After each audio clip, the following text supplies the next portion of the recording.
ലോകം വിശ്രമിക്കുമ്പോൾ, കൊടുങ്കാറ്റിൻ്റെ ശബ്ദം കുറയുമ്പോൾ,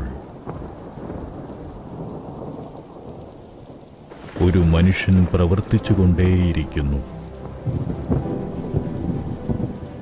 അവൻ ഇന്ധനം തോളിൽ ചുമന്നുകൊണ്ടുപോകുന്നു.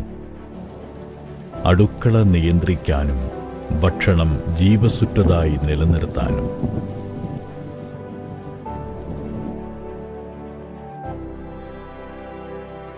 അത് ഇന്ധനം മാത്രമല്ല, ഒരാളുടെ അത്താഴം കൂടിയാണത്.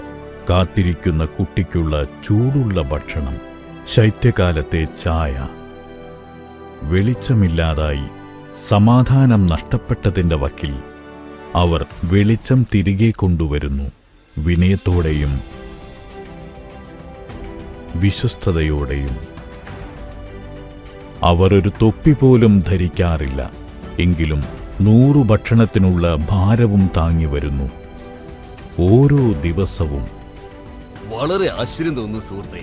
ഇത്രയും മഴയിലും ഇത്രയും വെള്ളത്തിലും നിങ്ങള് ഡെലിവറി കൊണ്ടുവന്നില്ലേ? കൊടുങ്കാറ്റുള്ളപ്പോൾ പോലും വിനയാന്വിതനായ ഒരു നായകനുണ്ട്. പ്രതികൂല കാലാവസ്ഥയിൽ പോലും നമുക്ക് വേണ്ടി ജീവിതം ത്യാഗപൂർണമാക്കുന്നവരെ ബഹുമാനിക്കണം.